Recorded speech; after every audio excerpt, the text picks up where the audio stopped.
ઓચિંતો કોઈ મને રસ્તે મળે ને પછી ધીરેથી પૂછે કે કેમ છો, આપણે તો કહીએ કે દરિયાથી મોજ માને, ઉપરથી કુદરતની રહેમ છે.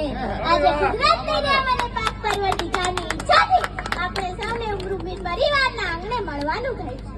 દીકરી વહાલનો દરિયો આજે ફારૂકભાઈ કાશપભાઈ મીરની લાડલી દીકરી મહેશબીન બાનુ પિતાના આંગણેથી નવા જીવનની સફર તરફ જઈ રહ્યા છે, જેમાં પ્રેમ અને માતા પિતાના સંસ્કારની છબી ઉભરી આવે છે.